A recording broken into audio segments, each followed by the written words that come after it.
निसर्गरम्य समुद्रकिनारे, वळणावळणाचे रस्ते आणि टुमदार मंदिरे पाहण्यासाठी पर्यटकांची पसंती नेहमी कोकणाला असते. निसर्गाच्या समृद्धीबरोबरच फिरताना कोकणात मनमुराद निसर्गाचा आनंद लुटण्यासाठी आलाय तर मग कशाला करताय राहण्याची चिंता. देवगड येथील Swami residency AC non AC rooms तुमच्या बजेटमध्ये उपलब्ध.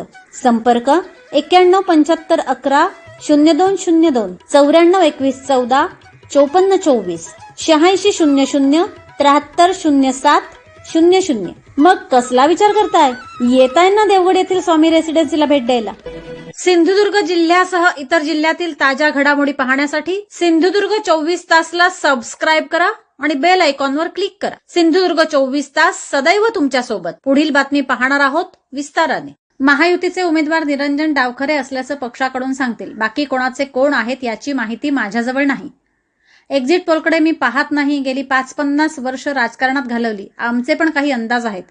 आम्ही पण निवडणूक लढवलीये. आम्ही निवडणुकीत नामधारी नाही तर सक्रिय होतो अशी प्रतिक्रिया येणाऱ्या एक्झिट पोलवर दिली आहे. काँग्रेसची सत्ता येत नसल्याने एक्झिट पोलच्या विश्लेषणात सहभागी होणार नाही. राहुल गांधी यांच्या निवडणुकीच्या भाषणात महिलांना 1 लाख रुपये देणार असं सांगत होते. मात्र गेली 60 ते 65 वर्ष सत्तेत होते तेव्हा काही दिलं नाही. आता तर त्यांना कळून चुकलं रे, सत्तेत येत नाहीत. महायुतीत कोणताही विवाद नाही. छगन भुजबळ यांनी आपलं मत मांडलं आहे.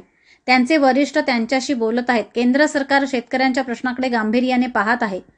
कोणी बोलून काही होत नाही. भुजबळ महायुतीतील मंत्री आहेत. एखादी जनहिताची गोष्ट असल्याचं केंद्राकडे कसं आणि कुठे बोलावं हे त्यांना माहिती आहे. अशी प्रतिक्रिया छगन भुजबळ यांच्या कांदा प्रश्नावर नारायण राणे यांनी दिली आहे. यावेळी नारायण राणे नेमकं काय म्हणाले ते पाहूया. महायुतीचा उमेदवार आमचे निरंजन डावखरे आहेत असं आम्हाला पक्षाकडून कळले. बाकी कोणाचे कोण आहेत त्याची माहिती माझ्याजवळ तर नाही. तर दुसरं आज सगळे एक्झिट पोल आज जे आहेत ते संध्याकाळी येणार आहेत. आपण या सगळ्या एक्झिट पोलकडे कसं बघताय? कारण काँग्रेसकडून एक्झिट पोलकडे पाहतच नाही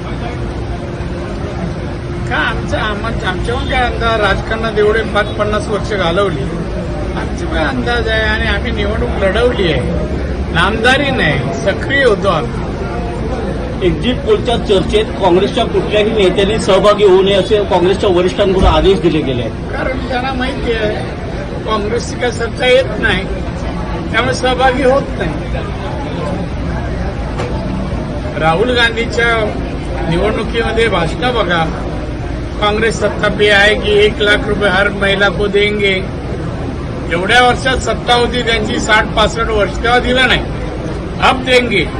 आणि आता तर त्यांना कळून चुकलंय की ते जवळपास पण नाही. तर तुम्ही मगाशी असं म्हटलात की महायुतीच्या सर्व घटक पक्षांनी सलोख्याने राहिलं पाहिजे.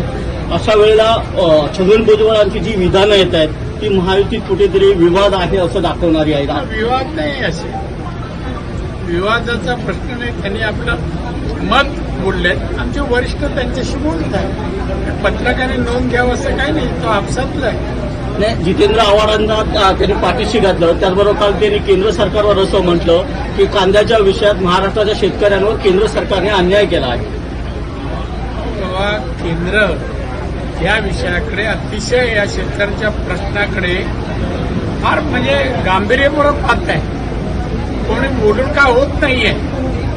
आणि भुजबळांना ते मंत्री आहेत, महायुतीचे मंत्री आहेत.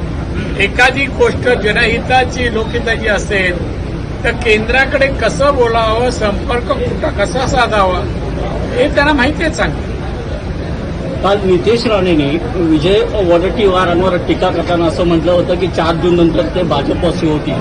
याला विजय वडेट्टीवारांनी आज असं उत्तर दिलंय की नारायण राणे यांचा 1.5 लाखांनी कोकणात पराभव होतोय, त्याच्याकडून लक्ष विचलित करण्यासाठी नितेश राणे हा विषय काढतायत. डुबते जहाज में कौन बैठेगा, काँग्रेस चलता हुआ जहाज आहे. डुबता हुआ बोलला असे तुमची चूक झाली. डुबता हुआ जहाज पण चलता हुआ कैसा, जाऊ दे. त्याची दखल घ्यायची काय गरज नाही. आणि जे मागे ह्याला मी सांगितलं ते पत्रकार कोण होतं,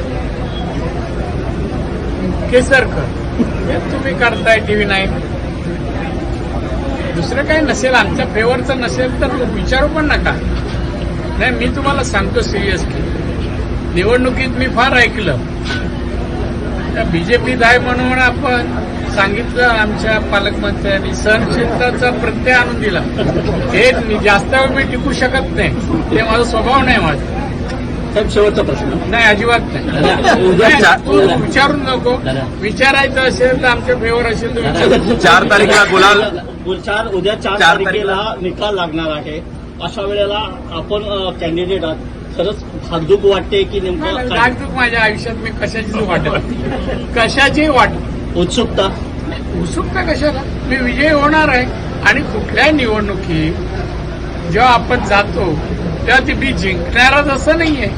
पण या निवडणुकीत जे माझ्या कार्यकर्त्यांनी काम केलं आणि ज्या प्रकारे प्रतिसाद लोकांनी दिला आणि भारतीय जनता पक्षाने किंवा RSSच्या कार्यकर्त्यांनी जो योगदान दिलं, माझं यश 100%. कार्यकर्त्यांनी रॅलीची तयारी केली आहे.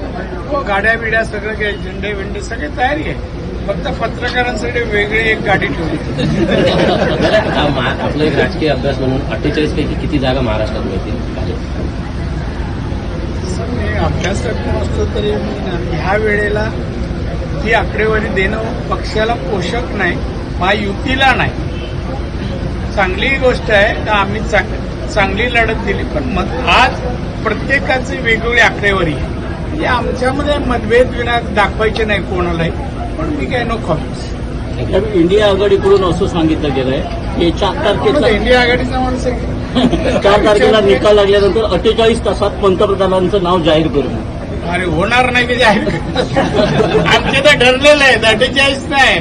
म्हणजे माननीय मोदी साहेब आमचे पंतप्रधान ठरलेले आहेत, त्यांचे ठरायचे आहेत. एक ना बरोबर भाराभर चिंध्या जर शिवल्या, जसे गोधडी होऊ शकत नाही तसं त्यांचा पंतप्रधान कधीच नाही. Sai computer sales and service, computer shop and laptop mall.